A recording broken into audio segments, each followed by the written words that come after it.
front of the show, but I want to say hello and thank you to all of the grads, all of the, oh my gosh, Maya! Okay. She's going from Texas. It's so exciting.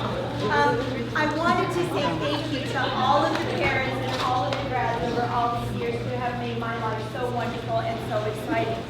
If you are a student from years back, I want to say to you that there's a table out there that has pictures from old lip sync days, old speech tournaments, old shows, and there's 2 posters out there that have the show shirt design on it. And I want everybody that's ever been a part of the place, parents and kids included, to sign those for me because I'm going to have those framed when I get done. When I get up here and get nervous, I start saying a lot. The other thing that I would like to say is, if you are interested during intermission, a lot of the designs of the sets that many of the people in this audience, including my friend Marty Smith, have helped build, and over here, I've got John over here as well, are over here in the cabinet for you to look at if you want to, and we've had some amazing and wonderful people building and painting sets throughout the years. And the last thing I want to say is, if you are a grad or a parent and you want to take a look at the show shirts that are on there, I've got every show on there and every child, I think, who has ever had a part in it on the front and the back of those. And those were designed by our fabulous and wonderful James Guthrie, who is in the audience.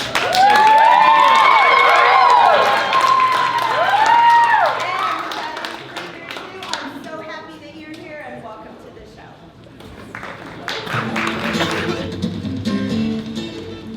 All I really need to know. In life. In marriage. In college. In high school. In grade school. I learned right here in kindergarten, for instance.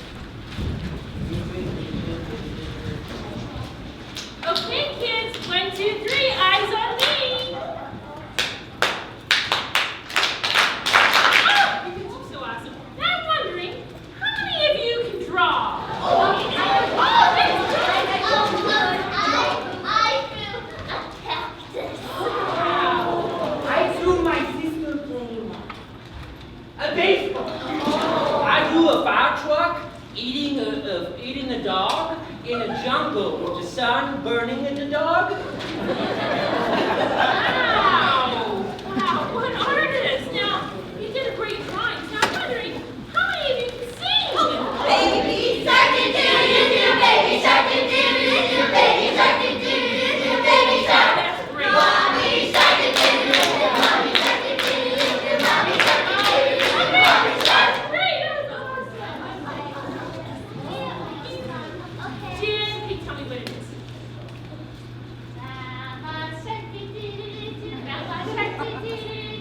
Yeah, make up that song. That's the same song. Anna, we're not lawyers in our class. Thank you so much for doing that. You guys are great artists. You sing. And I was wondering, how many of you can act? It's so fluffy, I'm gonna die. Okay, the sky's awake, so I'm awake, and it's time to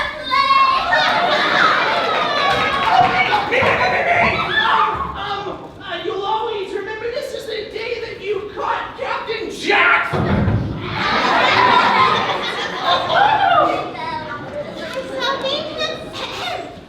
I shall name him Squishy, and he shall be mine, and he shall be my Squishy.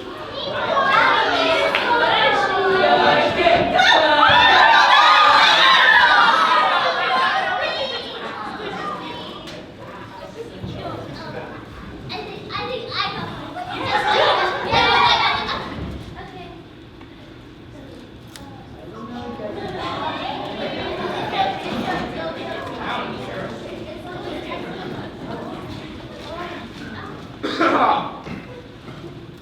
To be or not to be? That is the question. Well, it is nobler in the mind to suffer the slings and arrows of outrageous fortune, or to take arms against a sea of troubles.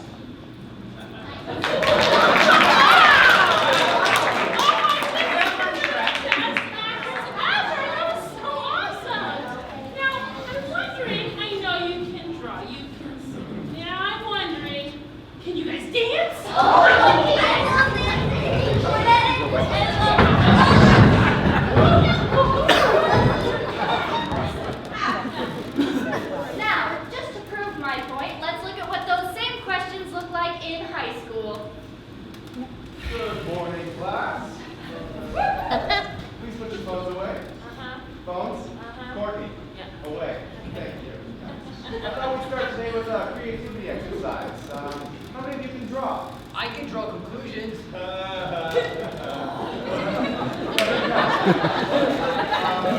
What about singing? Anybody can sing?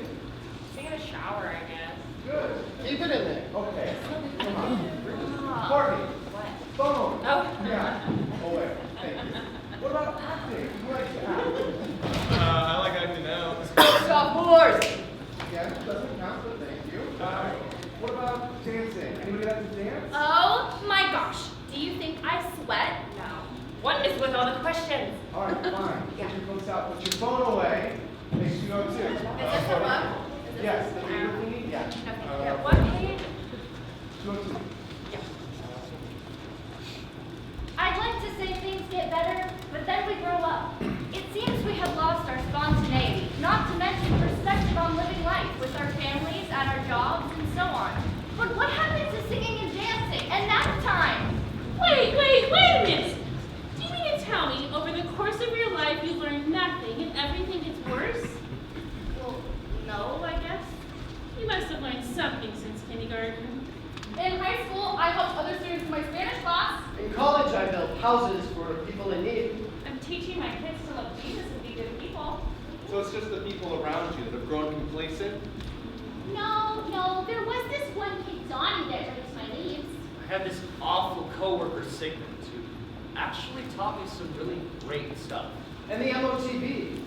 Have I told you that story? Oh, don't forget about like dance day. And that one time when I helped my neighbor with his briefcase. Oh, and the spider. Well, it sounds like you've learned something since kindergarten. Well, I suppose I have, but it all goes back to kindergarten. Remember those Dick and Jane books? See Dick run. See Jane play catch with her dog.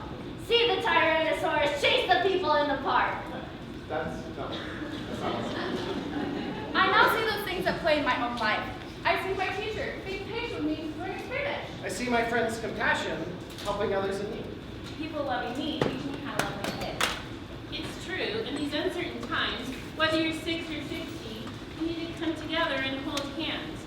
You remember in your Dick and Jane books, the first word that we learned, the biggest, most important word of all? Look. Try that again. Yeah.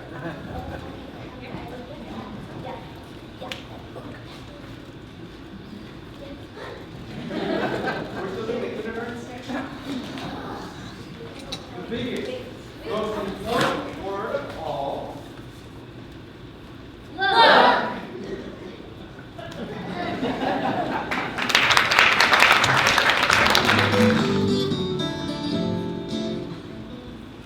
Cinderella was the title on the chalkboard marquee. Given the task of dramatizing a fairy tale for a teacher's conference, the kindergarten class you are about to see chose the classic Rags to Riches story, Cinderella. I mean, you all know how it goes.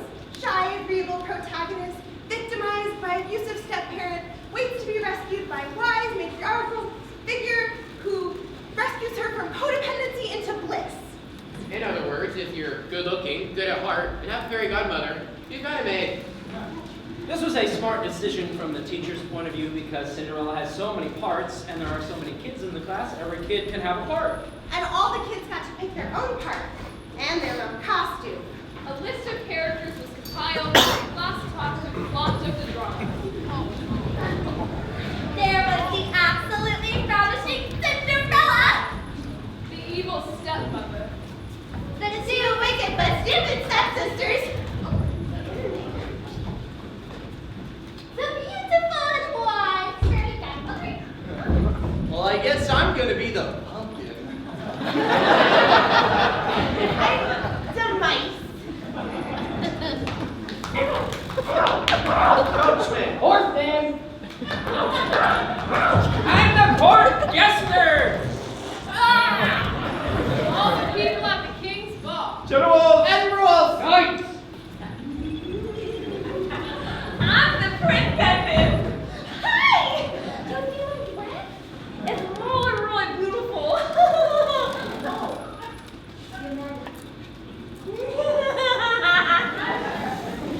And, of course, that ultimate object of painful desire, the prince. Yes. Who, if you will will recall, was really just a salesman interested in pushing his inventory of glass slippers. Every child had a part. Well, every child except for one little girl, Nancy, who had remained distant and disengaged from the casting process. Nancy, well, she thought of things a little bit differently. Not weird, just differently, and like many people who think of things in a different way, she was teased a lot by her classmates, causing her to live on the fringe of kindergarten society. Well, Nancy, what are you going to be? Well, I am going to be the pig. The pig? Yeah. There is no pig in the story of Cinderella. Well, there is now. Yeah. So you see, Nancy didn't identify with being a pumpkin, or mice, or a coachman. She knew her character, Pig. And she was not about to give up her part in the play and go over and stand against the wall where a loser would stand. She intended to participate wherever pigs fit into the scheme of things, without giving up dignity or identity. She took it for granted that there was a place for pigs, and that the teacher would know that. So what do you tell a kid who's already thinking of a costume of pink long underwear, a pipe cleaner for a tail, and a paper cup for a nose? What do you say to an innocent little pig who doesn't see her career as an actor teetering on the brink of utter humiliation? And what do you say to all the pigs? All those who are different and do not accept the available boxes and pigeonholes. So, what did the teacher say at that moment? Well, sometimes kindergarten teachers sound an awful lot like fairy godmothers. A pig in the story of Cinderella. So be it. So Nancy was cast as the pig in the story of Cinderella. It was quite fun with the rest of the class. Nobody else wanted to be a pig anyhow. And since there was nothing in the script explaining what the pig was supposed to do, the action was left up to Nancy. Every rehearsal, she had to do things, all on her own. And as it turns out, Nancy gave herself the all-time best walk-on role in the history of children's theater. She decided she would be Cinderella's personal pig. Wherever Cinderella went, the pig was sure to follow. The whole entire show. But she acted with such sincerity, and that throughout the whole entire show, she didn't say a single word or make a single sound. Well, that is until the very last scene. Oh yeah, the last scene. Nancy came up with her big moment at the final rehearsal.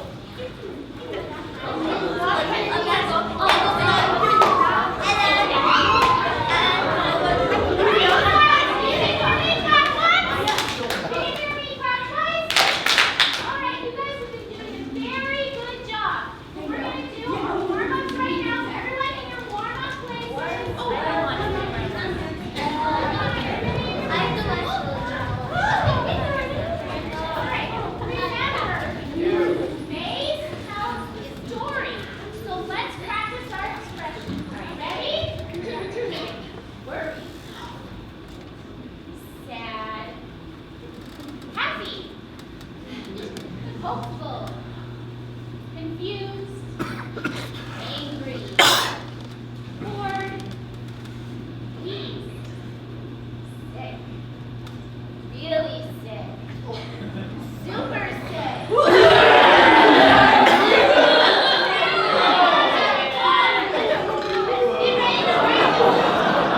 final scene, the slipper scene, so places everybody.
everyone watching realized that the real Cinderella in the story was not actually the cute girl in the little dress, but was the dancing, barking pig.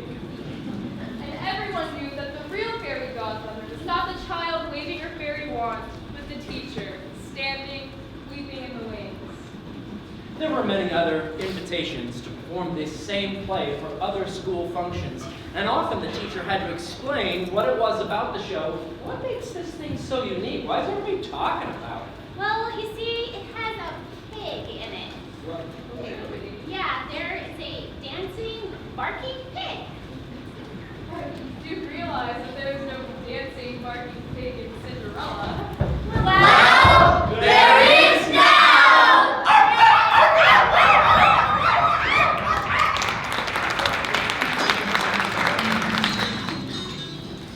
One evening, the neighborhood kids were playing hide and seek.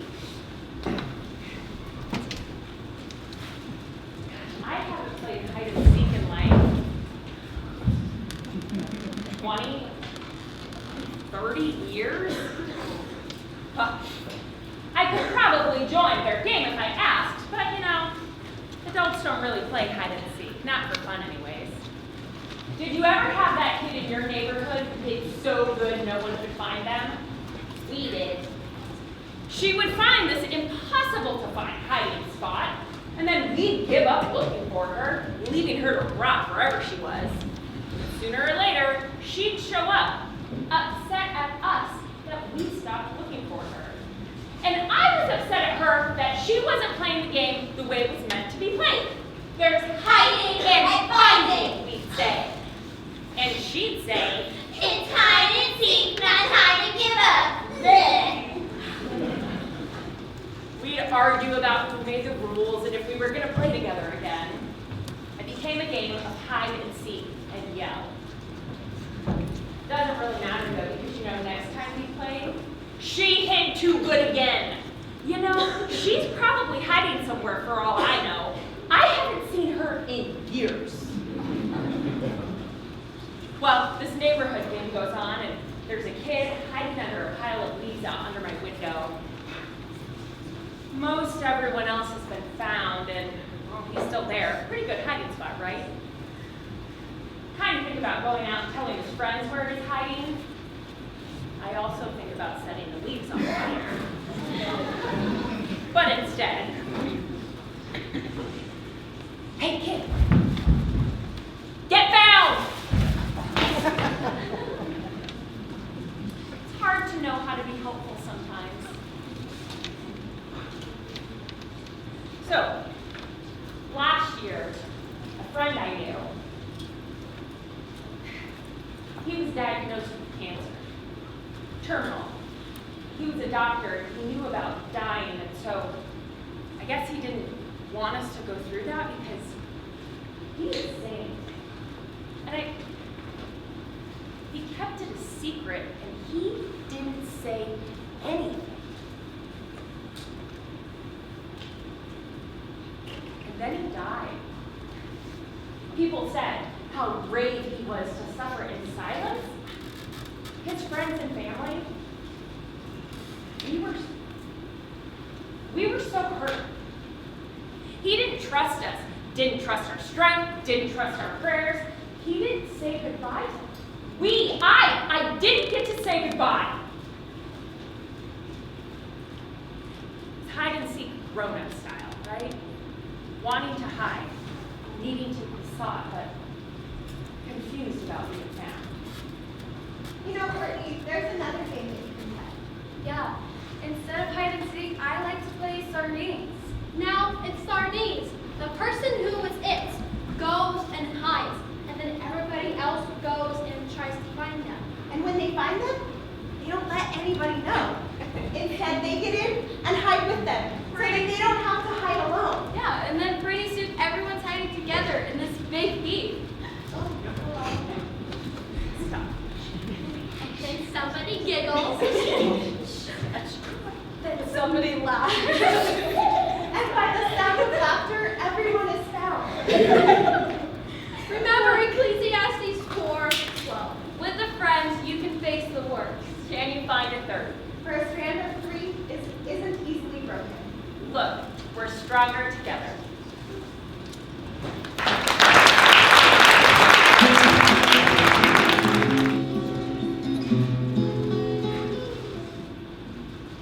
Honey, did you remember to load the dishwasher? Yes, dear. Yes, but did you do it correctly? Yes, dear. The correct way? You mean did I do it your way? Yes, the correct way. Look, I loaded the dishwasher. It's done. The deal was, you cook, I clean. So that's what I did. I certainly don't tell you how to cook. Yes you do. Especially if I'm gonna grill something. You never get the steaks right. It turns out like shoe leather. Did you at least remember to turn it on? That's what I don't. Parents, right? What can you do with them? Mine are always arguing about something like the proper way to load the dishwasher, or whose turn it is to take out the trash. Nothing important, you know, just the silly stuff. But there's one thing that they used to argue about and don't anymore, and that is the proper way to care for the yard. They used to argue about this every year. That is, until the year of Donnie, as we like to call it now. It all began on a day much like this one. There was a sharp, urgent knock at the door.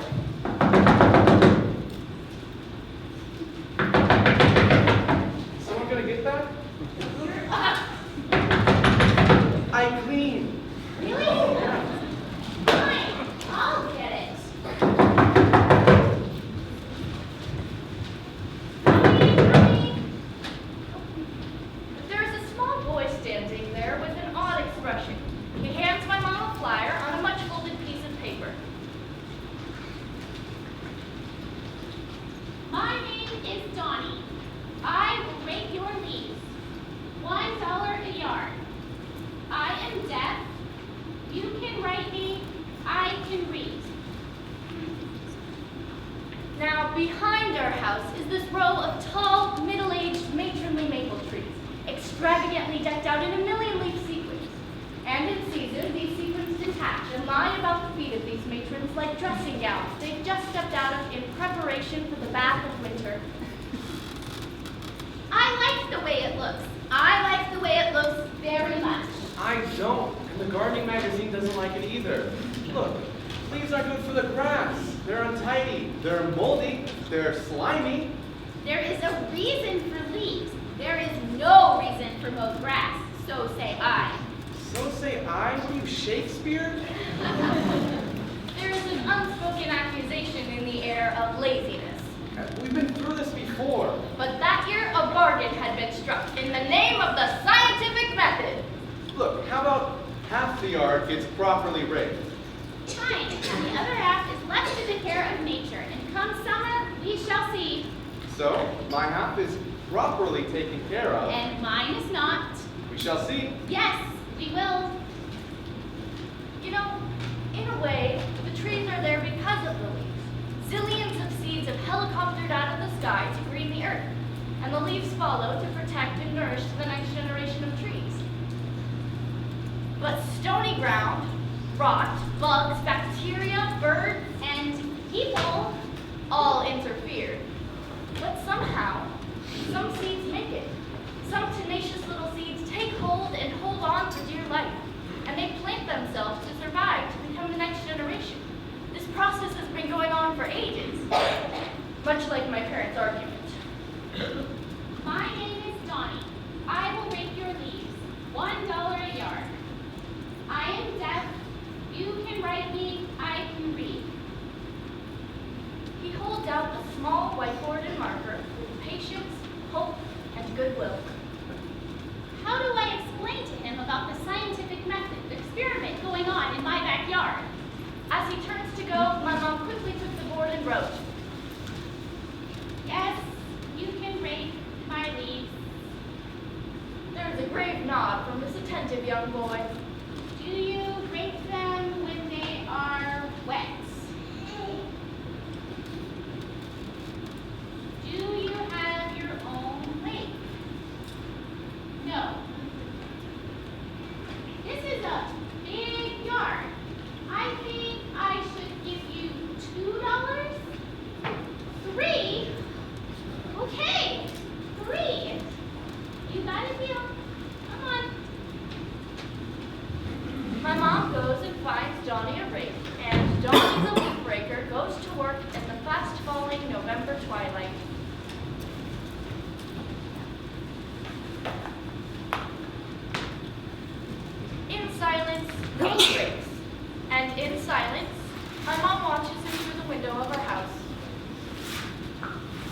there any sounds at all on his head? I don't know. Are there any indoors? Oh, sometimes. He rakes the leaves into a large pile, as instructed.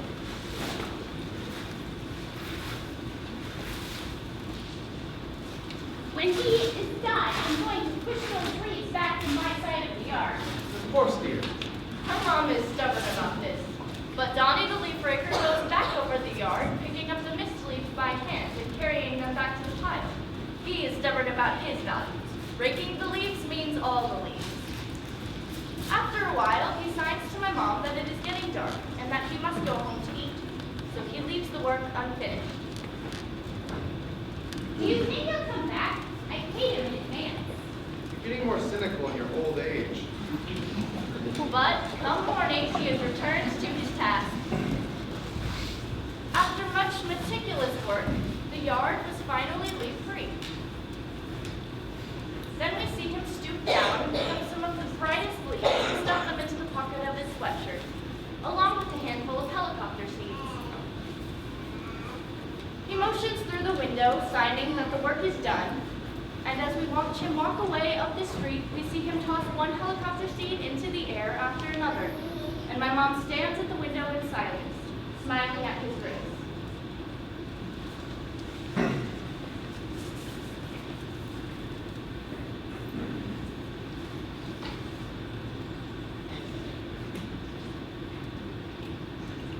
Tomorrow, I will go out into the yard, and I will push those leaves over the embankment into the ravine, and I will do it in silence. My mom realized that the leaves and the seeds would have to work out their destiny down there this year. She didn't have the heart to undo his work. My parents' scientific experiment would just have to stand aside for something more human. The leaves have let go, the trees have let go, and now it was time for my mom to let go, and to cast her lot with this child, who, like the seed, is another one of nature's tenacious survivors.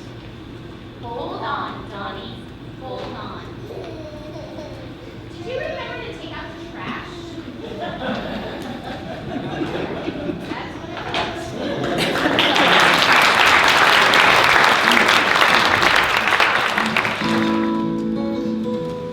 Prank! Webster defines this word as a 21st century activity teenagers use to get famous on YouTube. I'm pretty sure that's incorrect. Okay, well, in any case, the origin of the word started back in the early 1990s at the Templeton's production First Prank Night at BCS. That is also incorrect. Nobody listened to her. Oh, come on, you guys all remember, maybe not you, but you guys all remember the Templeton Prank Nights were legendary. Yeah, until they were banned. Okay, it only takes one or two hoodlums to ruin it for everyone. Freshman! Hey! Aw, Jack, are you the only freshman? Yes. Oh, how embarrassing. It's all right. We were all freshmen at one point, or twice in my case. It's not important. We're gonna explain a little bit. I'm Jason, class of '97 at Valley. Woo! Before many of you were born, so just be quiet.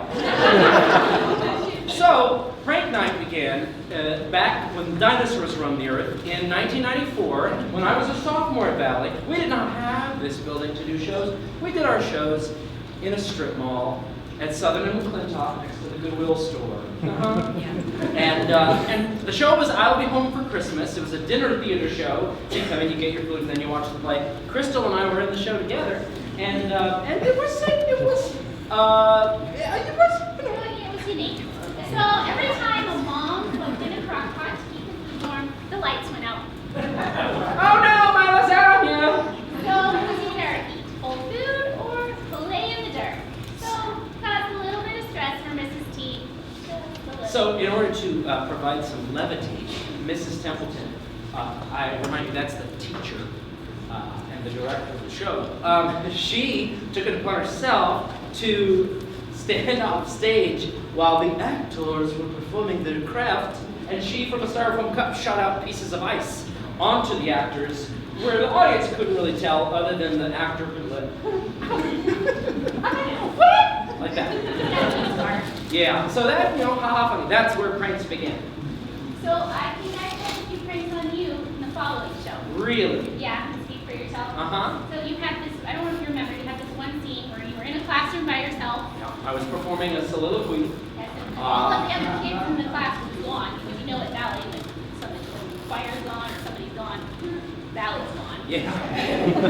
So I was supposed to bring you a note From the office. to say that the teacher was going to be gone too. And the joke was that I had to go to the bathroom, so the whole time I was bobbing my leg like this and talking about, well, this is where that person sits, and this is where that person sits. I was the nerd in the school, which was really difficult, for me to play at that time. Very challenging.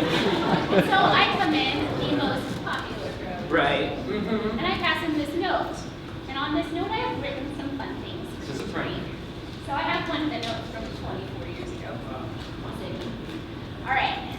Dear Jason, you have something gross hanging out of your nose. There's something in your hair. Let's face it, you're a mess. Love, Crystal. Now, I can't read that note, Memories, right? wonderful memories. Oh, yeah. you don't want to hear the rest of it? Well, no, the Oh, generations and generations to come. The Templetons would then sit us down before every show and remind us that pranks are supposed to be reserved for the last night of the show, and that they absolutely must be tasteful. Always tasteful. Right? But of course, after this long lecture about pranks and what we're not supposed to do, we had to look at each other and say, Pranks? What a brilliant idea! That's when the floodgates opened. My favorite prank was when Heather Templeton took someone's water bottle, dumped it out, filled it with vinegar. Yeah. Yeah, he spit it out over the entire audience. One time, Mr. Templeton himself banned pranks, then went and substituted someone's flask of iced tea with pickle juice. Moral of the story, don't accept a drink from any Templeton during play season. There were all kinds of food pranks. Marshmallows full of mayonnaise, pies topped with shaving cream, hot pepper sauce on top of the spaghetti. And even more than that, who can forget the time Katie was supposed to jump into the pond on stage and the crew had filled it entirely with ice? That's not a prank, that's a crime. But anyway, what you have to know, and us as the actors, in doing the pranks, we have to not take ourselves too seriously because something could go horribly wrong and there could be some unintended consequences. And for a high school in the middle of the desert, there were an awful lot of pranks with fish. Like goldfish in teacups. This one time, a fish got sucked up into a water gun and it flew out into the audience and some woman's lap. Well, it was her fault because the lady knew she was in the splash zone. So, we told her this. There was one time a full-size trout actually died as a result of 2 uncoordinated pranks. somebody put a fish into the pool.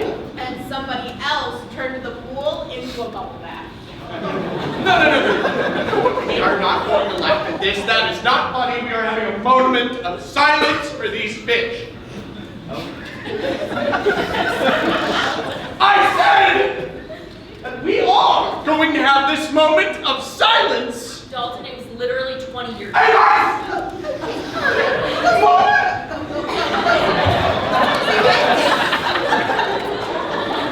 Being a big baby comes fine.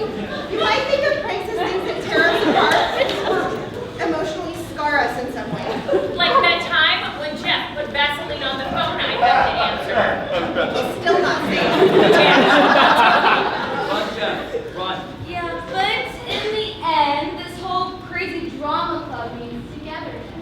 We share all of these battle stories. We're brothers and sisters in arms. Together we fight for goldfish in our teacups, vinegar in our water. Even stress, or 100 other million little things such as a subpar test or a bad hair day.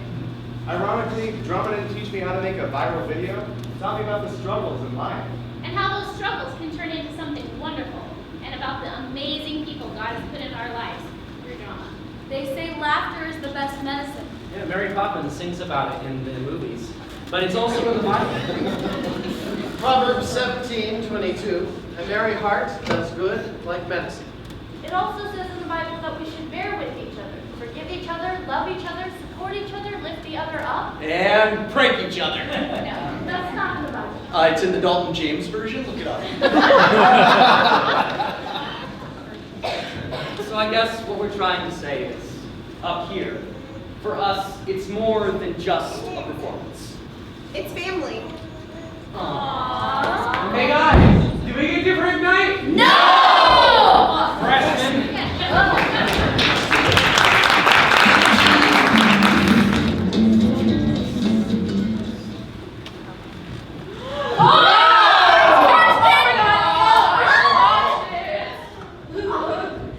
After the dishes are washed and the sink rinsed out,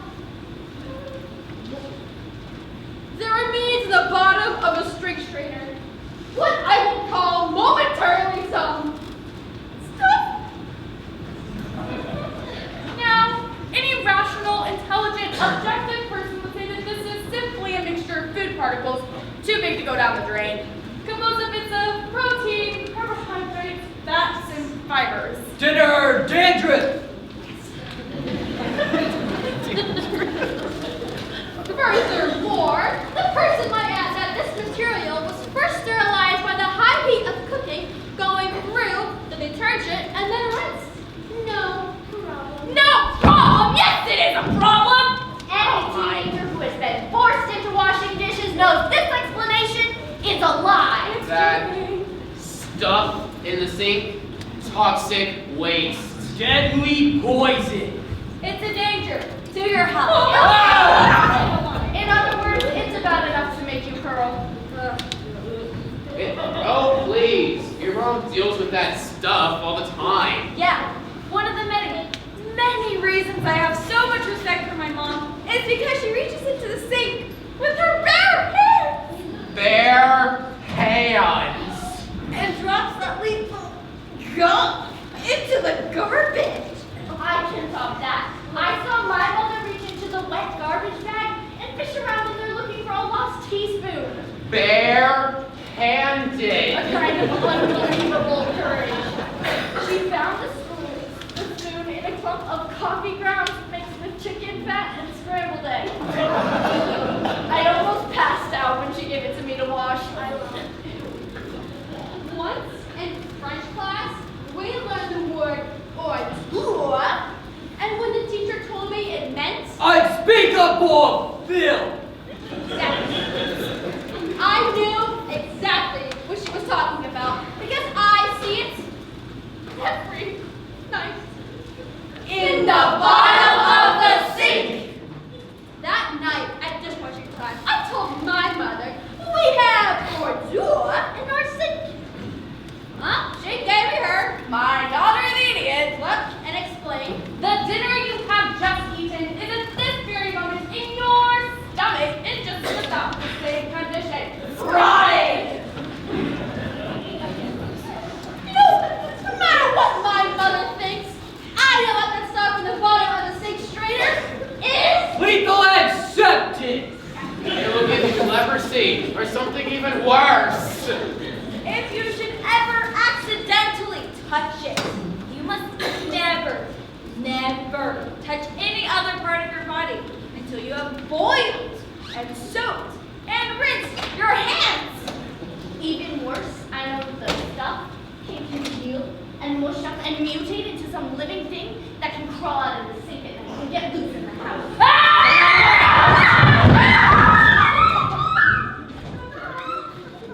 Okay, now, come to think of it, my father never came closer than 3 feet to the sink in his life. My mother said he was lazy, but I knew that he knew what I knew about the gunk in the sink. I told him once, I bet Jesus never had to wash the dishes or clean the gunk out of the sink. He agreed. It was the first theological discussion we ever had. Imagine these same teenagers at their high school graduation.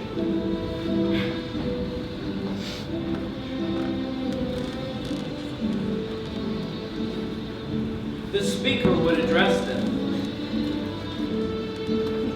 How many of you can't wait to be on your own citizens? Their hands would go up with some enthusiasm. But watch what happens when that speaker informs them what it's actually like to be an adult.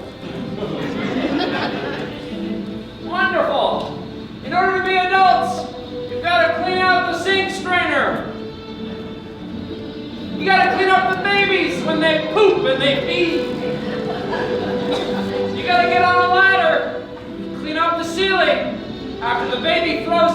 strange spinach out their nose. You gotta clean up the kitty litter. You gotta clean up the dog poo.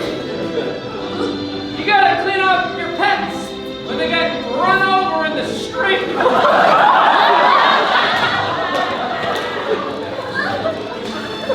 Hey, then you'll be responsible on your own, adults. Congratulations, grads.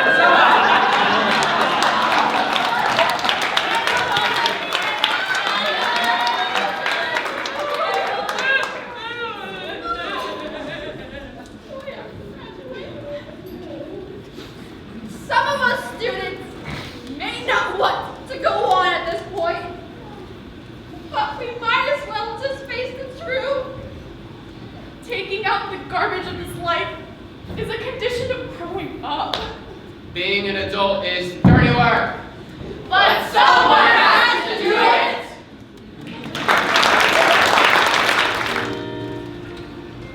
Most weddings are such comedies. Not that they are intended as such, but since weddings are such high-stake occasions involving amateurs under pressure, everything never goes right.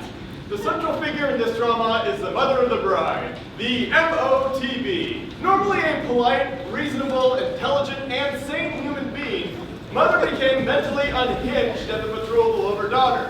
Not to say she was upset, as is often the case.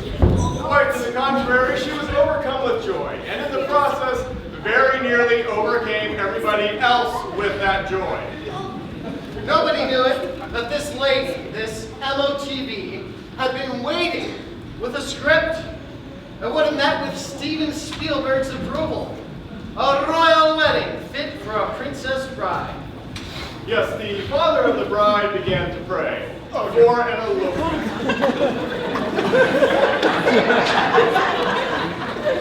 She had only 7 months to work, and no detail could be left to chance or mere human error. Everything that could possibly be engraved was engraved. There were teas, And showers? Dinners. an 18-piece brass and wind ensemble was engaged. The bridegroom met with the minister 3 times. The MOTB was in his office more than the cleaning crew. Were the bridesmaids' dresses made to order? But the tuxedos for the groom and his men were bought. Not rented, mind you, bought. And if that wasn't enough, the ring was returned to the jeweler and exchanged for a larger diamond, quietly subsidized by the MOTB. When I say this lady came unhinged, I mean unhinged! Well, the juggernaut of fate rolled down the road, and the final hour came. Yes, in formal attire, packed to the church. In the choir loft, the orchestra gushed great music. Enough candles were lit to turn nighttime into day. And then, the mighty MOTB coasted down the aisle with all the grandeur of an opera diva at a premiere performance. Never before in the history of humankind did the mother of the bride take her seat with such satisfaction. She, and pretty much she alone, had done it. She glowed, Beams smiled, and sighed, then 5, kept them 5 chiffon draped bridesmaids lockstep down the aisle to a brief woodwind quartet of Ave Marie, Johann Sebastian Bach's Ave Marie. or at least that was the plan. No, instead they did the same thing every bridesmaid did 10 years ago after this JK wedding video where they danced down to that Chris Brown song, Forever. Yeah, that's what they did. 1, 2, 3, 4!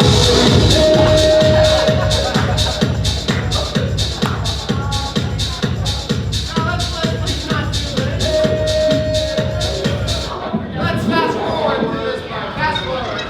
All right. Needless to say, the MOTB was beginning to hyperventilate. But then, the groom and his men marched into place. The wedding march thundered from the orchestra. Here comes the bride, preceded by 4 enthusiastic mini princesses chucking flower petals, and 2 munchkin ring bearers, 1 for each ring. The incident with the bridesmaid has been forgotten. The MOTB was flushed with anticipation for the bride. Ah, the bride. She had been dressed for hours, if not days. No adrenaline was left in her body. Now to understand what happened next, we actually have to understand something that happened earlier that day. Rewind wedding sequence, please.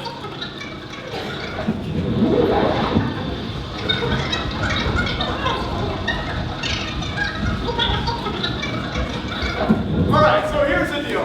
While the bride waited with her father in the reception hall while the marching matrons went on and on and on and on. Bored and a little frazzled, she began to walk by the banquet tables, and at first just began to sample the little green and pink and yellow mints. And then from there she dipped into the bowl of nuts and sampled some of the pecan. Followed by a cheese ball. Or 20. Some black almonds. A handful of glazed almonds. Those sausages with the frilly toothpick stuck in it. Well, a couple little shrimps blanketed in bacon. Oh, I love those. Oh, and a cracker. Piled with questionably sourced liver pate. Then to wash it all down, her father handed her a glass of pink champagne, followed by a Red Bull chaser. To, calm her nerves. I do not recommend this. Now let's return to our regularly scheduled wedding.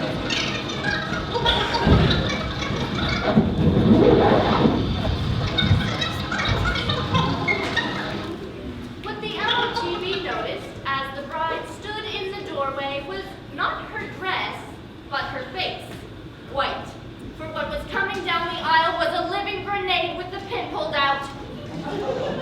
The bride walked gracefully down the aisle. And just as she walked by the doting MOTV, she threw up!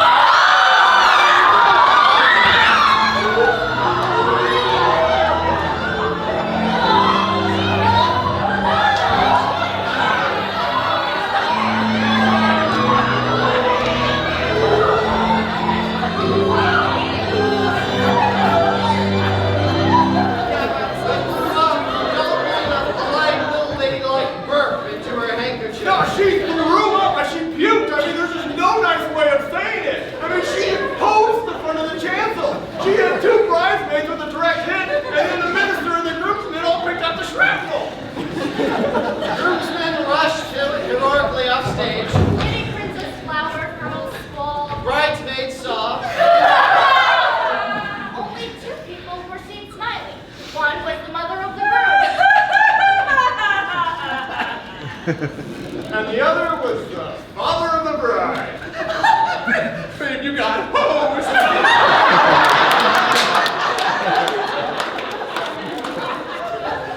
And the people with wisdom,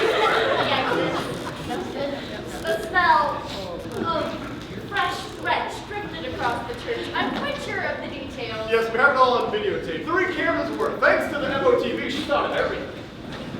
Well, having disgorged her hors d'oeuvres, And the rest of her dignity. the bride went limp in her father's arms, while the groom fell to his knees, too stunned to function. As was the MOTV.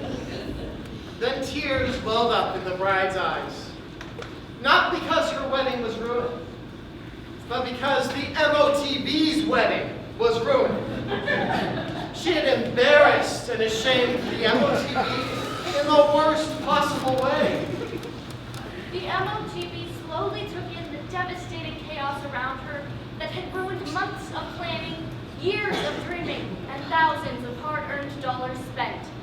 As a bit of vomit slid off of her sleeve. But then, something happened. The only imaginable thing more surprising than the bride's bearing her guts to the entire world. The MOTV smiled. She did. She smiled. And she laughed.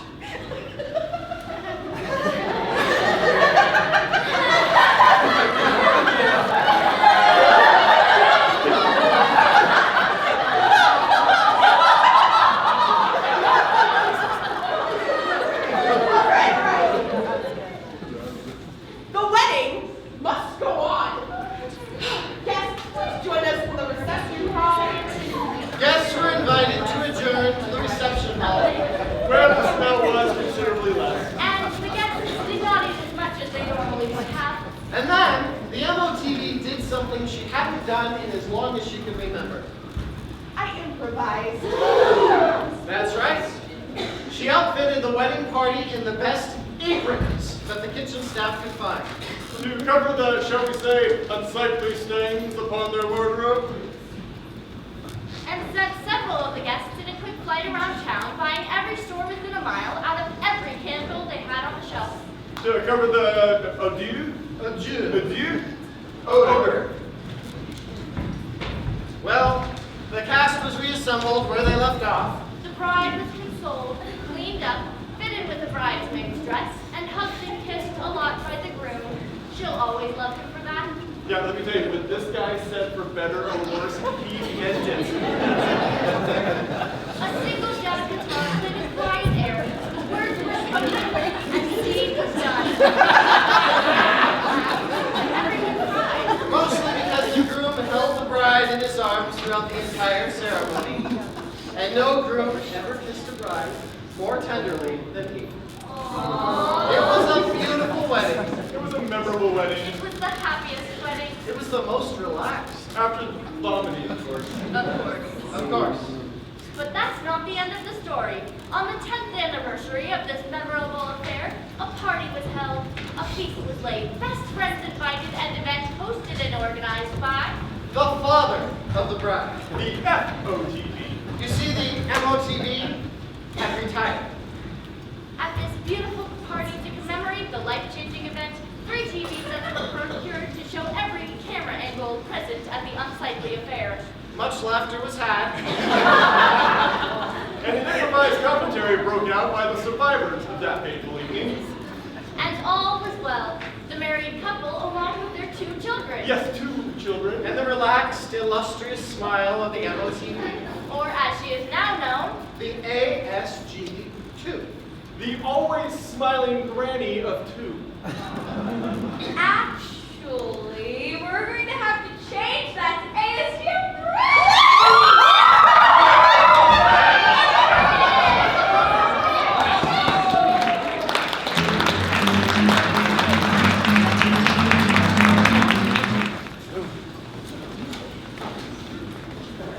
This is my neighbor.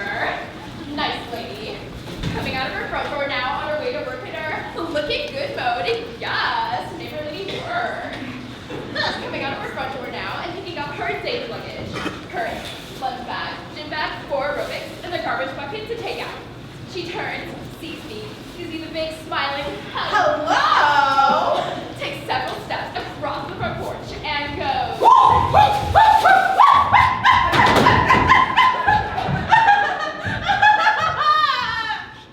now that's a direct quote. At about the level of a fire engine at full grind. Spiderweb. She has run full force into a spiderweb. And the pressing question now, of course, is where's the spider now? She does not hide her brainstorm enemies. Rolls around on the ground. Stop, drop, and roll.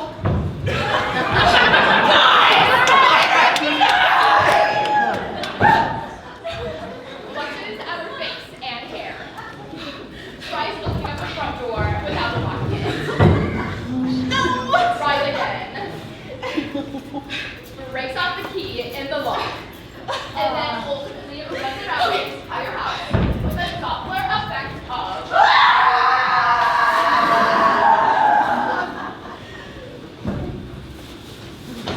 also a direct quote. Now a different view of the scene. These are spiders. Rather ordinary, medium gray, construction worker spider. They've been up since before dawn, working on the web, and all is well. Hey, you know, Chuck! Yeah, Chuck! It's a beautiful day. There it is, Chuck. There it is. I think conditions are just right to make us a web. Yeah. Yeah, don't do that. They're out checking the moorings and thinking about the little gnats they'd like to have for their lunch break. Hey, you know, Chuck? Yeah, Chuck! I went to Larvace's last night. Oh yeah, what'd you get? They brought back those spicy gnat wings. Oh, I love you some spice, but you know, I can't because of the heartburn thing. Besides, last time I had any spice, the way it came out red, if you know Really good. Ready for action. All of a sudden, the entire world erupts. Earthquake, tornado, volcano. Let's erupt around a frenzy moving haystack and a raw bud. Hey, Christy, is making sound spiders never heard before.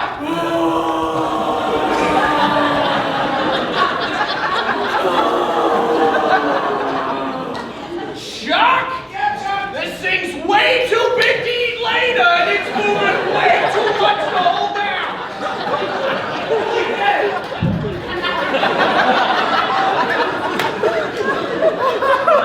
Jump for it. Hang on and hold. Dig in. Hey, Chuck! Chuck! I think we caught ourselves a human being.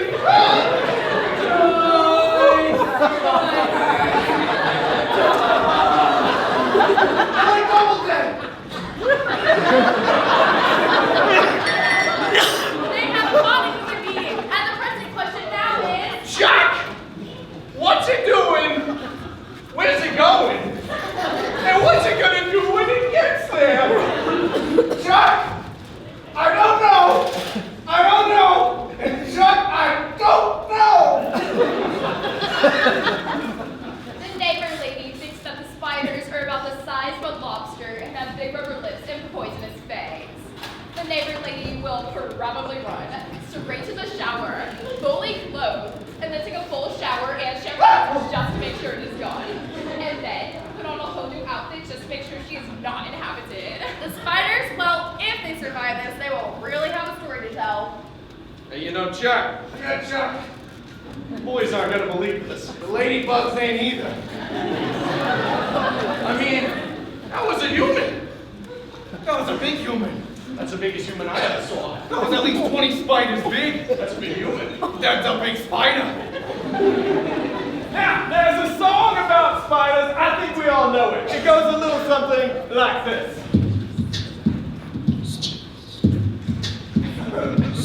The itsy bitsy spider went up the water spout. Down came the rain and washed the spider out. Out came the sun and dried up all the rain. And the itsy bitsy spider went up the spout again. Wiki wiki what? Amen! All right! What is the deal here? Why do we all know this song? And why do we pass it on from generation to generation? Especially when it puts spiders in such a favorable light. I mean, of all the times you've heard this song, have you ever heard anyone go,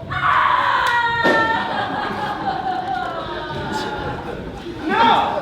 Now, maybe it's because it puts life's adventures in such clear and simple terms, amen? Now, we are humans, and we deal with a great level of catastrophes and disasters. But we are humans, and we are survivors, amen? Amen. Oh, that's a good crowd. We are survivors, amen? Yeah, wonderful. Now, we are survivors and we learn these lessons and we pass those lessons on from generation to generation. Now, if we do that, then maybe spiders do it too in their own little, spider sort of a way. Hey, Chuck. Yeah, Chuck? You got any kids? I got about 10,000 I got to book for family. Definitely gonna need that ACSDO help, you know? What about you? No kids, nope. Just got a wife back at home, always wants to bite off my head. But she's got that hourglass figure, though.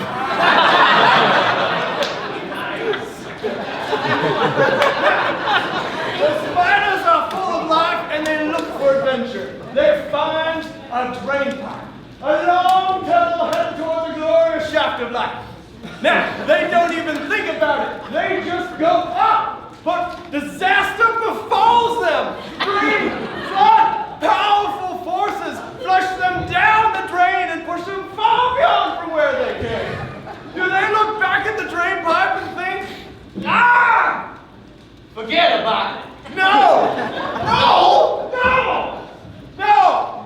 The sun comes up, dries things off, dries up the spiders. They look back at the drain pipe and think, hey, Chuck. Yeah, Chuck. We're still contractually obligated to build a web up there. Can't beat time and a half pay. Now, they are a little bit wiser now. They head back to the drain pipe. They wait for a clear day. They look for a little spider toehold. They say a little spider prayer, and then they head up through the mystery.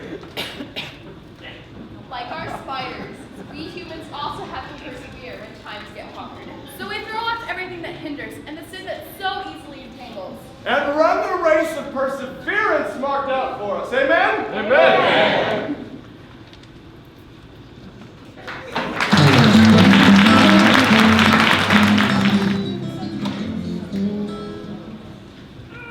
Time travel story. The year was 1959, summer, and at Feather River Inn here near the town of Blairsden in the Sierra Nevada mountains of Northern California. It's a resort community, and I was just out of college. I had a job that combined being the night desk clerk in the inn and also helping down at the stables with horses and stuff. The owner and I, we do not get along. I think he's a fascist who wants peasant employees who know their place. He's Italian, Swiss. Think Mussolini with a cup of cocoa. Marshmallows. Anyway, he thinks I'm a good example of democracy taken too far. We do not get along. Well, one week, the employees have been served the same thing for lunch every single day. 2 sausages, a mound of sauerkraut, and stale rolls. Now, to make it worse, the cost of the meals is deducted from our paycheck. I was outraged. On Friday night of this disgusting week, around 11 o'clock, in comes the night auditor, which gives me the opportunity to sneak into the kitchen, get a little bite to eat. I'm hungry. I've been working all day. Well, when I go in the kitchen, I see some notes written to the chef to the effect that sausages and sauerkraut would be on the employee menu for 2 more days. That doesn't...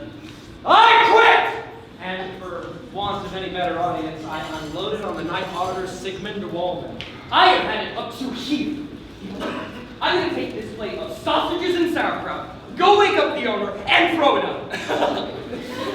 I am sick and tired of this garbage, and insulted, and nobody's going to make me eat sausages and sauerkraut for an entire week and make me pay for it. Who does he think he is anyhow?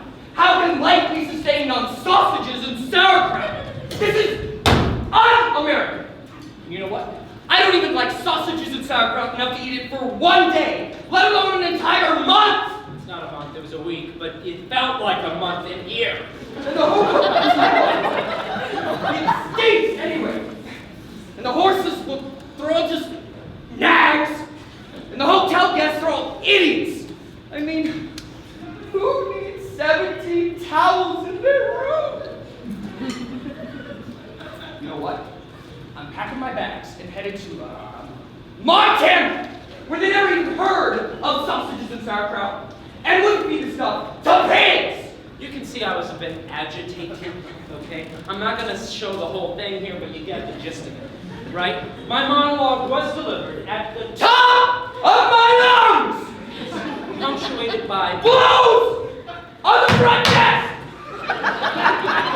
There was the kicking of chairs. And much profanity! Which we will not repeat here. Totes and approaches.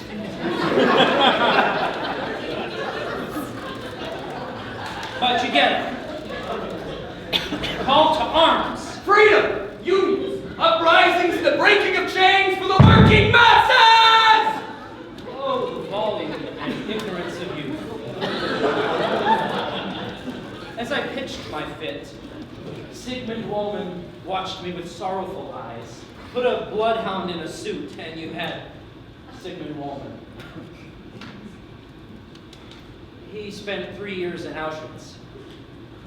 German Jew.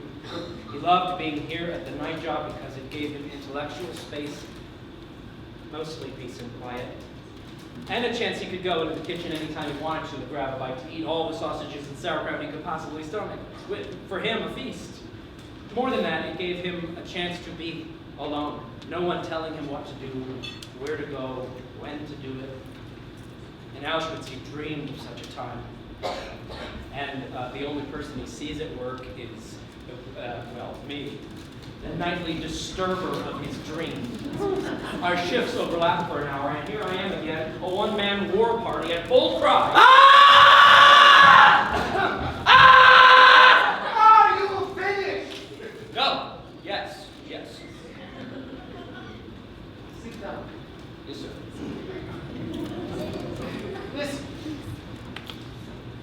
Listen to me. Huh? You know what your problem is? What's my problem? It's not the sausages, and it's not the crowd, and it's not the boss, and it's not the chef, and it's not this job. Then what's wrong with me? What's wrong with you is that you think you know everything. But you don't even know the difference between an inconvenience and a problem. If you break your neck, if you have nothing to eat, if your house is on fire, then you have a problem. Everything else is just inconvenience. Life is inconvenient. Life is lumpy. You learn to tell the difference between an inconvenience and a problem, and you will live longer. And at least you won't annoy people like me quite so much.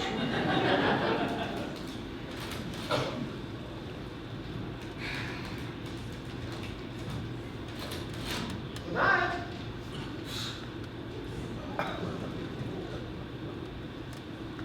It was there in the quiet darkness of the Feather River Inn near the town of Blairsden in the Sierra Nevada mountains in Northern California in the summer of 1959 that Sigmund Wohlman simultaneously kicked my butt and opened a window into my soul.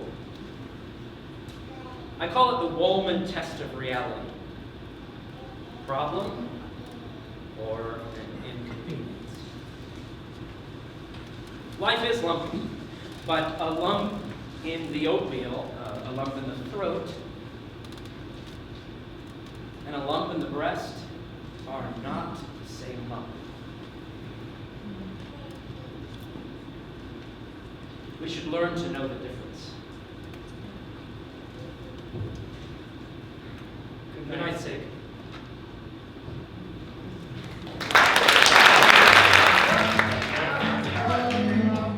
It's really crazy to be here. The last time he and I were on a stage together was 20 years ago. Woo! Which is a long time. One person is impressed. We were doing Shakespeare. It was called A Comedy of Errors. Yeah. Yeah, well. They're not easily impressed unless we're doing a real sketch. Yeah, so we just wanted to share a couple of stories tonight, and I wanted to start with one about a catchphrase, just a distinctive phrase that Mr. Templeton, our director, has, and that is, "I love you more than a bag of hammers." You've all heard that one, right? He sometimes has to say this because, you know, we're not always doing what we're supposed to be doing, and we're kind of being a little crazy, and so he has to say something like, "Look, I love you more than a bag of hammers, but get off the stage." So we wanted to tell you just a couple brief stories, just because this is such a momentous night, I think, for all of us involved, about what it means to be a part of this group. Whether you're in the drama, backstage, this drama family means a lot. Yeah, and so I wanted to start with just a very short story. Maybe you want to tell it about, there was someone who came into the drama program her freshman year, and yeah, she had... She hurt her knee, yeah. So imagine an incoming freshman, right? You're already a little bit anxious and everything, right? Well, she had injured her knee, and so she was even more self-conscious about people teasing her and so on and so forth. Well, during the rehearsal, she re-injured her knee, like literally right over there. She fell on the ground, and she was in tears, and the seniors and everyone else, instead of laughing, pointing, ignoring her, or whatever, they ran to Mrs. Templeton's office, and then picked up a couch, brought it back, hoisted her up upon the couch, and lifted her up like the Queen of Sheba, right? And it was just that sort of family togetherness that really brought everything together. Hey, Chloe. Hi. Actually, going along with that, I have a story to tell. Awesome. Okay, so there was this girl who was going through a financial crisis. And she told us this during a Wednesday devotional. And we all just prayed that God's will would be done. Whether that meant staying at Valley or transferring to a public school for senior year. Which would be very disruptive. Yeah. Well, at the end of that, we all just wanted to help support her any way we really could. So it went from buying a special t-shirt for her to paying off her meals to even helping pay off her tuition. Wow, that's very generous. Oh, great story. Yeah, Definitely So- clever. yeah. We want to end with just one more story that helps illustrate how we're a family and how things that happen here in drama in high school stay with you years and years and years and decades later. And this is a story about someone when she was trying out for a play. The play was The Hiding Place, which is the real story of Corrie ten Boom and her sister Betsy. They ultimately end up in a concentration camp, and there's this role of the Nazi guard, the Beast, and this girl said she couldn't try out for that role. She just could not have that role. It was too difficult for her. So they cast her as Betsy, who's this very empathetic character. And in the middle of that play, there's a line that she had, and the line goes like this. There is no pit so deep that he, meaning God, is not deeper still. And that line stuck with her. And years later, she graduated and moved on. She was in a situation where she was assaulted physically, and she suffered terribly. But what came to her in that time was that phrase, her line, there is no pit so deep that he is not deeper still. And that was what gave her the courage to forgive and to trust God as she moved on. And it's these kinds of stories that again, just kind of bring us all together. I think is a family of people, of believers, Yeah. and everything, and how we sort of connect. And it's not just a silly group that But does silly things. families have their problems, of course, and so we want to take in the next sketch a moment to have you imagine you're looking behind the curtains to see what's going on backstage. Yeah, because families are loving and supporting, but they're also a little bit, what would you say? Crazy. Crazy? Ugh. So, in this next sketch, maybe after you see all the chaos that's going on, you'll understand why sometimes Mr. Templeton has to say to us, I love you more than a bag of hammers. That's our cue. That's Places, people, where are you? Somebody should be on stage right now. All right, guys, here's the plan. Mitchell and Dalton should be ready on stage left. Chloe needs to be in wardrobe, and who's the tall one? Who's the tall one? It's me, Courtney. All right, you need to be ready for the briefcase sketch, please. Not in that one. Oh, you're not? That's wonderful. Who keeps messing with my notes? Welcome backstage. We'd like to take a moment to invite you to take a look behind the curtain. To the place where all the magic happens. Magic? I think you mean chaos happens. To the scenes behind the scenes. This place has its own cast of characters, and it can get rough back here. So sit back, relax as we take you through a whirlwind tour backstage. Dalton?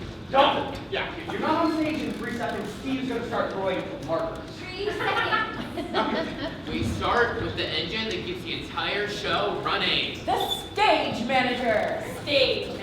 The stage manager has the most important job of all, the job of keeping all of us in line. The job of making sure everything goes according to plan. The stage manager is in constant communication with the directors and the sound and lighting team. And the stage manager has to fix everything that goes wrong. You guys, Baggins, there are 50 gallons of water all over backstage after the fountain broke and fell over. The show starts in 45 seconds. Quick a minute. I need you to go get extra towels from backstage. You go to the dinner, train, buckets, anything you can find. You, 3 minutes, tell the audience we're going to be in the way. And you two, I need you to go fix the fountain with this duct tape. Okay. The stage manager also has the most difficult role of all. It takes a lot of organization and a lot of patience. Why isn't Dalton on stage yet? The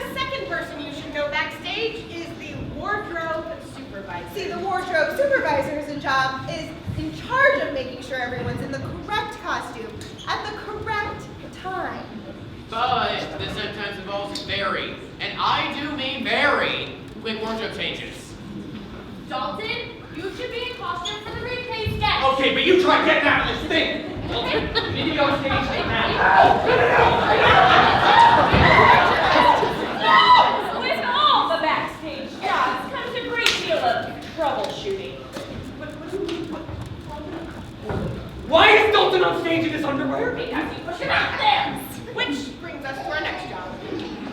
Enter the prop master. The backstage job with the coolest title. The prop master.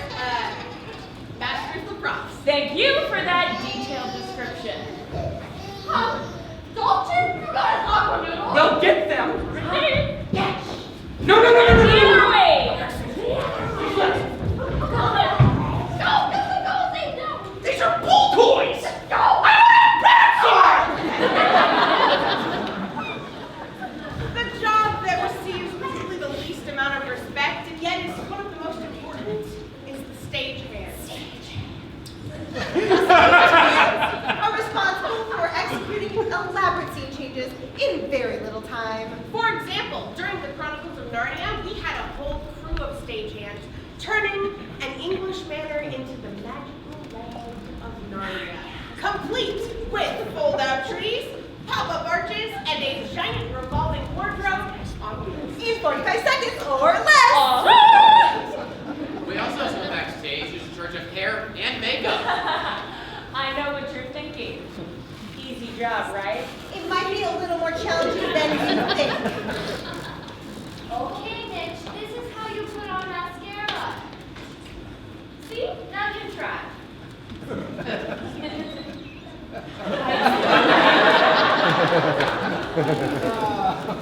Oh my goodness gracious! My hair is a mess and I have so much makeup on. Does it have to be slicked back like this? Can I have like a few strands in the front? Like, can you give Mrs. T? I need Mrs. T. Give me Mrs. T. I need a room. On stage, your makeup will look just fine. And yes, your hair has to be slicked back because it's a period piece. And during this particular period of history, they did not have pieces of hair hanging down in the front. Okay, you look like you're ready to go. Definitely not. Not only is he old, he looks like a skunk. It's okay. It's all right. I get told that I look like a skunk all the time. Mission accomplished.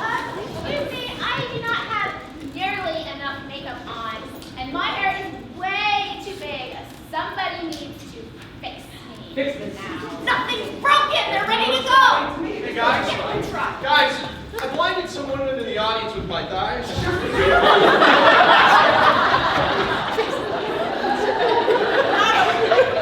Isn't it amazing that the crew is able to solve all of these problems without you knowing, but they also do so in complete silence. That's right, there is no noise allowed backstage. A quiet backstage is a happy backstage. I'm looking at you. Indeed. Once that curtain strays and you hear the magic words. Quiet backstage. Quiet backstage.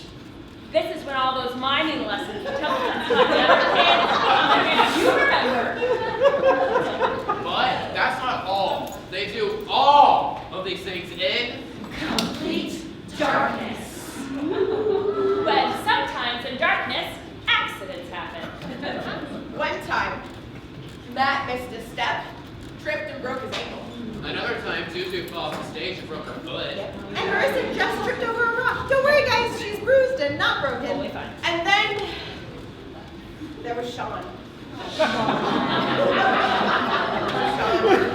How do we say this? Sean is always broken. He's an army medic now, though, so keep him away from fire. No joke. Okay, but the worst time was when someone skated on stage. That's right, skated. During a chase scene, Which meant that they were being pursued by other people on skates. So they skated off stage, jumped, and landed backstage.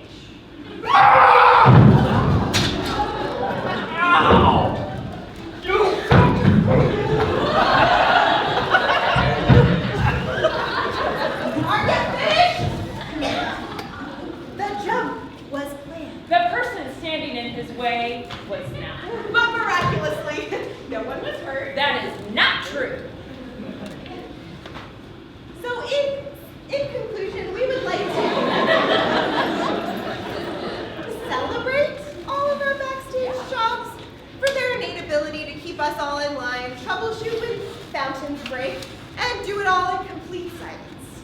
So, we would like to thank our backstage crew. I mean, we kind of do all the time because I'm super easy to work with. I'm always exactly where I need to be, know all of my lines, and hair and makeup. Come on.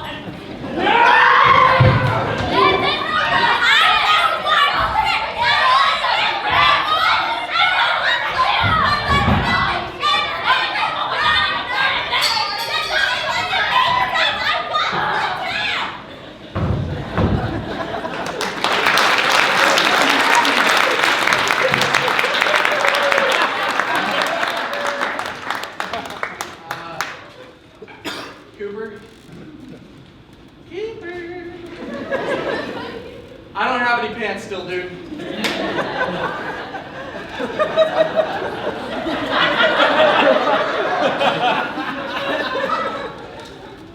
This isn't my size. But I love the color.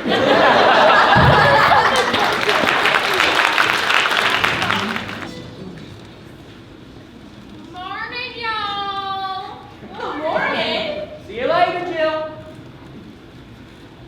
You know, that Jill, she's apparently the nicest woman in the neighborhood.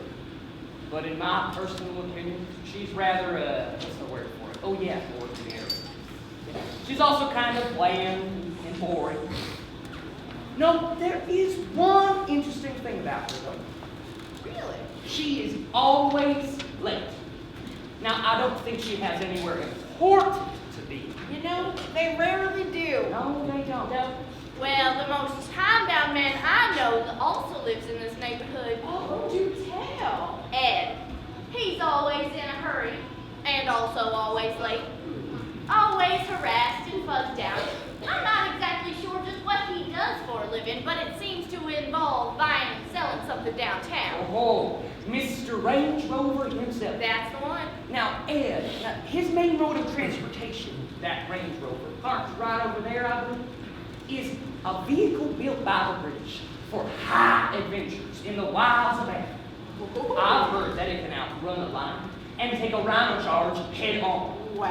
Which is more than I can say for my hip replacement. Oh, don't get him started on his hip replacement. We will be here all night. When I say over-engineered, I mean over-engineered. It had itself 16 components, a winch, a gun rack, a CB radio, as well as an impressive radio system. And it had itself a full-size computer and a coffee machine. A coffee machine in the glove compartment. I know that squirrel. Phyllis. Uh-huh. Phyllis. Yeah. Ed. Yeah. The neighbor. Right. The human neighbor. Yep. Big puffy cheeks, bushy tail. Anyway, daily I see Ed rushing out of his house, burdened with the impediments of this high adventure. Carrying with him a golf bag, gym bag, lunch bag, work bag, raincoat, umbrella, a sack of coffee, and a sack of garbage for the dumpster. And a bag of nuts. He's not a squirrel. Now, don't forget about his briefcase. That briefcase is made of the purest, unblemished belting leather, the best part of the hides of 4 carefully selected cows who gave their lives that he might carry this talisman of success. It has solid brass fittings, a combination lock, and his name embossed in gold. So, it's a Tuesday morning around 7 o'clock on a fine day in June. Now, Jill, and what's her neighbor's name? Bob, you know, the guy who comes out every morning and says, I'm busier than a one-legged cat in a sandbox. I like him. Or she didn't. Anyway, the two of them start to work about the same time. Now, Jill, she's a social worker for the Lutheran Church and drives an 8-year-old Ford, please get me there and back, please God, sedan. Whereas Bob drives a 1987 GMC Go Ahead and Hit Me pickup truck. Now, the two of them have just started their cars. Here comes Mr. Range Rover. His life is leveraged to the max these days, and his mind is in 7 counties at once. He's nuts. He's in no mood for small talk. He grunts at the neighbors as he loads his lorry for the expedition downtown into the front seat and cranks the mighty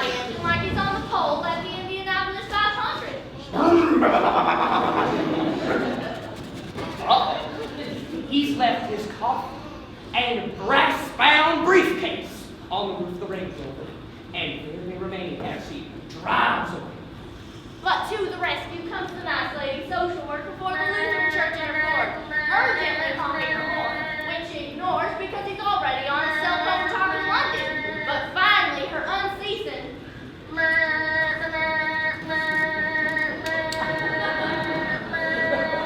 Finally gets his attention. He throws the phone to the floor of the car, leans out the window, and displays a creative hand gesture.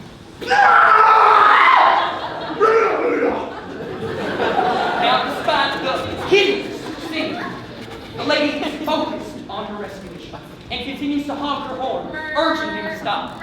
Meanwhile, Bob tries to do the same.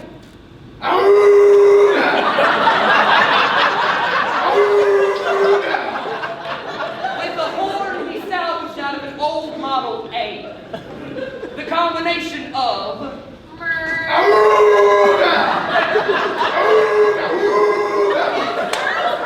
finally gets his attention. He jams on his brakes, flings open the door of his safari mobile, and tries to get out without first unlatching his seatbelt. At the same moment, he hits the door, slides off the roof, bounces across the hood, and smashes into the street, followed by the brass-bound briefcase. which crashes into the hood, slides across the paint with the fingernails on chalkboard, screech, and flops into the street on top of the broken coffee cup. A sight to behold.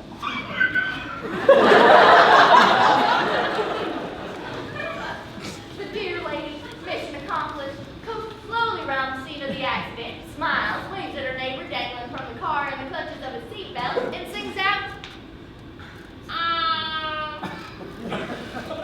Have a nice day.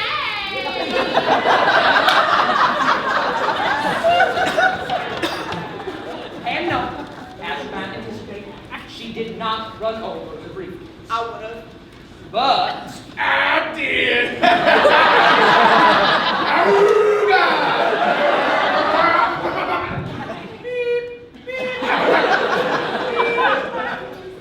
Oops. In my defense, it was broke to it before I ran it over.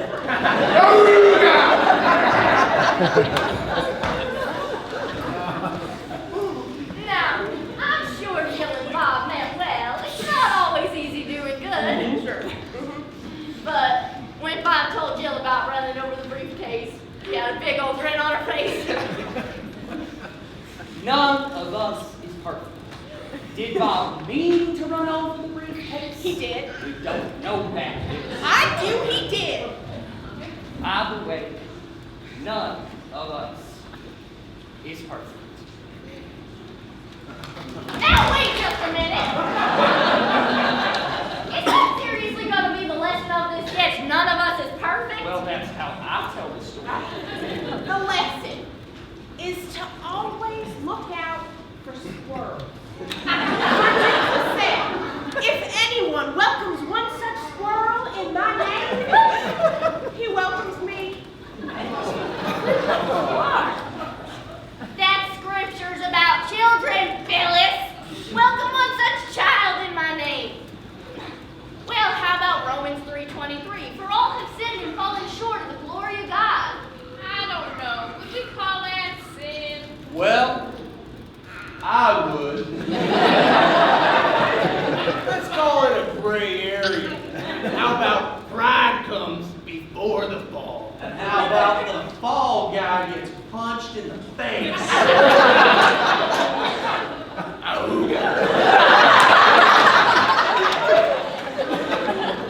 Oh, I've got it.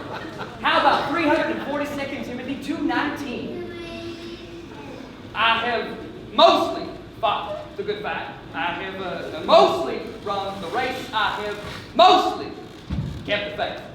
A verse I live by. That was about as stupid as the squirrel bird. Moron! Here, I got this. How about Philippians 2:4?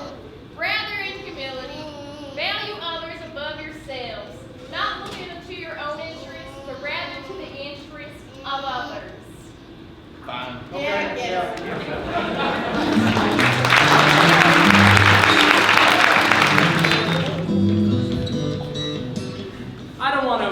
surprise you, but life is not always good. You're shocked, I know, and I apologize for that, but I don't know about you, but last year was a challenge for me personally. I'm an adult, but I was unhappy in my work. I didn't get cast in the shows I wanted to be in or as the roles I wanted. I had to take out a large loan to stay afloat, which is really embarrassing. And I also had to put my dog down. Really a great year. And that was sarcasm. It was awful, and I fell into like a rut, spiritual rut. Maybe you've been there, maybe you're there now. Maybe if you're not there yet, you will. I don't know, but it was rough. What do you do when you get that feeling, when you're in that rut? My solace is not the movies or Vegas or Soul Cycle. What is that? No, my solace is Beethoven. Who did you ask? Oh, he was a composer a long time ago. He wrote some music. And I'm going to tell you about him a little bit. Better than any doctor's prescription, what I do is I put on his 9th symphony, his final symphony. That's the Ode to Joy symphony. If you know the tune, it's the da da da da da da da da da da da, not the da da da da da da. That's the 5th symphony. The 9th symphony is the like calm, nice one. And I put it on my headphones, because I don't want to bother all the neighbors, right? And I put it on real loud, and I lie down on the floor. Now, I have a couch, or I have a chair, it's a recliner, and it's nice, but I lie on the floor, it's just, it's like, it's yoga, okay, so I get down, and I play the 9th Symphony, and the music comes on like the first day of creation. Oh. You probably can't hear it because it's in my headphones, but it is great. Am I yelling? Anyway, I lie here and I think about Beethoven. Now here's the deal. He did not have a great life. He traveled around from place to place trying to find the right place. He quarreled with his friends a lot. He had a lousy love life. And you may know that he wanted to be a great pianist, and he also wanted to be a good singer. Well, you also might know that when he was very young, he started to lose his hearing, which is not good if you want to be a musician. By 1818, when he was 48 years old, he was stone cold deaf, which is sad, but also incredible if you realize that it wasn't until 5 years later that he completed his 9th Symphony. Which means he never heard it. He never really heard it. He just thought it. That is amazing. So I wonder, could it ever have felt to him the way that it sounds in my head? Choir sings, and the crescendo starts to build, and my chest starts to vibrate, and this is the very end. I'm up on my feet now, and I'm starting to do my best German impression. German words. And then I'm like wild, you play the timpani and rounding out the big chords, and I'm jumping up and down, and I'm rejoicing. It's like I'm coming at the end of time with God and all his angels. Hallelujah! Hallelujah! And it just brings me to a nice, calm place. Are the sinking feelings of despair about things in life that are real problems, not just inconveniences? It's called a callback in business. But anyway, things that are real problems may not go away, but at least I have a perspective and a calmness, because out of all of the difficulties, the depression, the unhappiness that Beethoven had came this music. Out of the permanent silence that he had came this majestic sound. He defied his fate with jubilation. The last words that the choir sings there, it's Freude, Schöner, Götter Funken. What did you call me? No, it means joy, beautiful spark of divinity. Freude Schöner Gauder Funken means joy, beautiful spark of divinity. One day when I'm very rich, when Steven Spielberg returns my calls, and I am rich, I will rent a great hall. I will get some singers who can sing in German, and I will hire a world-class orchestra, and I will conduct the Ninth Symphony from the platform of my dreams, and I will also play the timpani parts, and I will also sing at the top of my lungs, doing my best German impression, because why not? Thank you.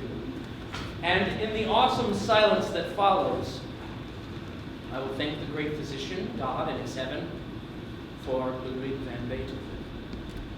This is the last 30 seconds of the Ninth Symphony, his final symphony.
We've been married 50 years.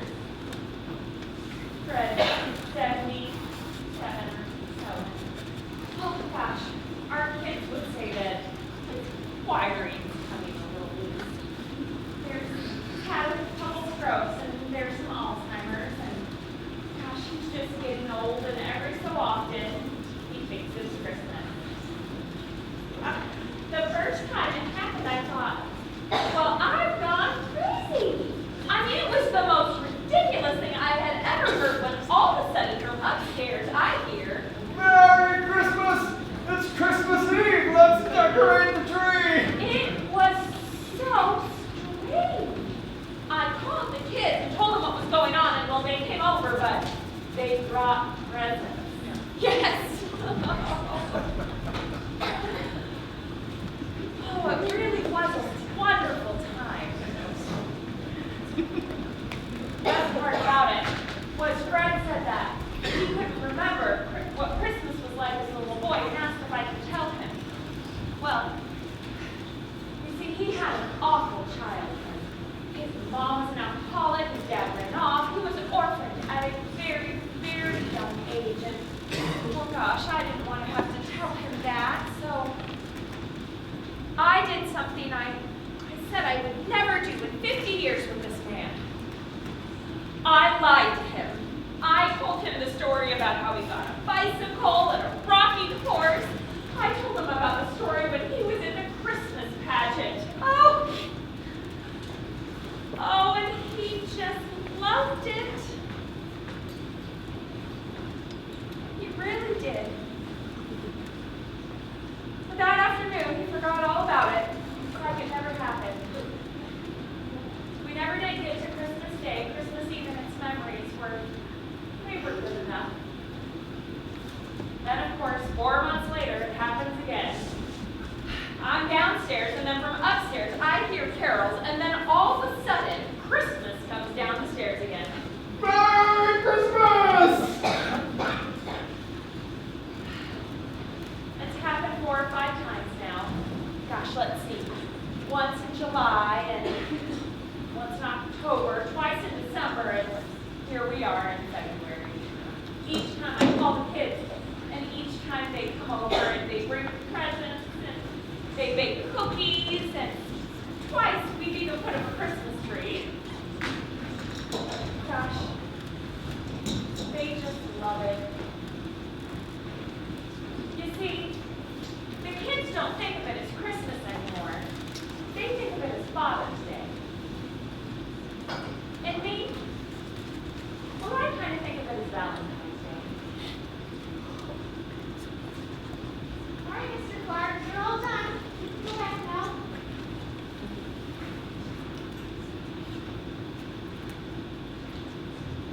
Jingle bells, Jingle all the way.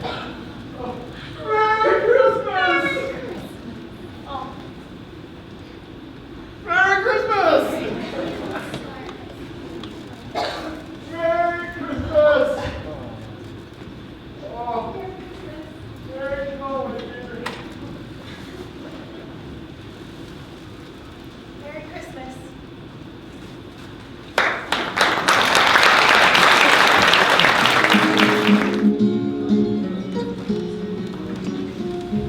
See Jane run. See me draw. See me learn to love.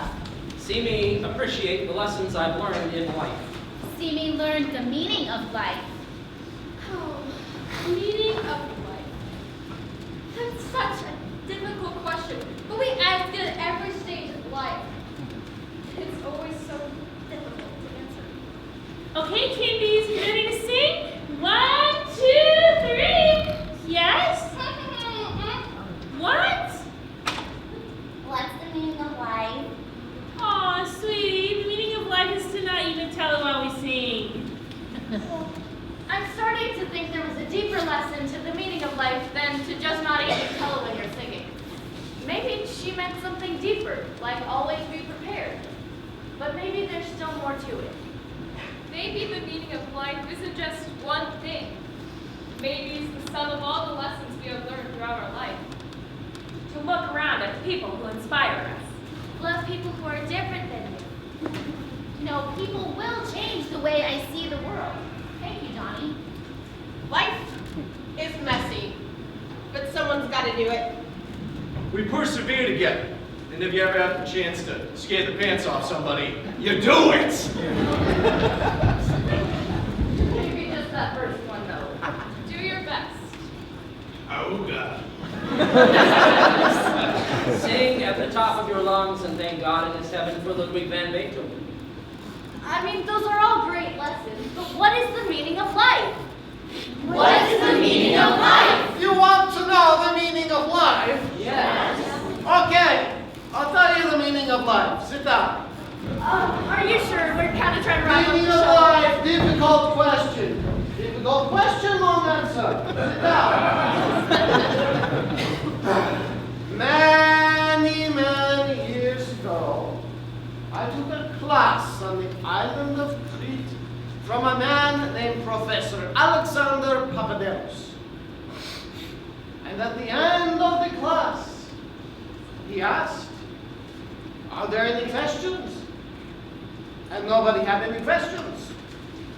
So I asked him, "Excuse me, but you look like you know something. What's the meaning of life, huh?" And everybody laughed because it was a joke. But don't laugh, because he answered it for me. He told me a story of when he was a little boy on the island of Crete, maybe 5 years old, in kindergarten. was the middle of the Second World War.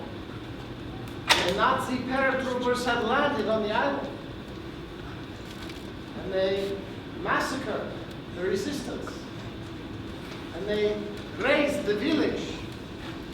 And nothing was left. And he was a little boy who got a little bored because he didn't have any toys to play with. But he found on the ground a little fragment of a mirror. And he began to play with it. And his game was to try to get the light of the sun to shine off the mirror into dark corners and crevices where light doesn't normally shine. To shine the light into dark places. And then he said, "That's all I really need to know." What? Meaning of life? What? Ah! It is a metaphor for what I might do with my life. I am the broken fragment of a mirror. A mirror whose whole shape and design is far greater than anything I can understand. But I do understand that I was created to reflect the light. I am not the light. I am not the source of light. The source of light is above me. I'm just a broken fragment of a mirror. But I can reflect the light. God's light, truth, understanding, mercy, love, justice into the darkest corners of this world, into the bleakest places of the hearts of other people. And when they see the light will change them. And that is all I really need to know. Wow. Thank you, Sigmund. That was beautiful. Let's look as we learn to reflect light into darkness. Let's look to love those who are different than us. Look, we're stronger together. Look, let's laugh together. Let's look to adapt to life's funny changes. Let's look and persevere together. Look, let's do our best. Look, let's treat each other like family. You forgot one! Wait, what? True love loves truly. Ah!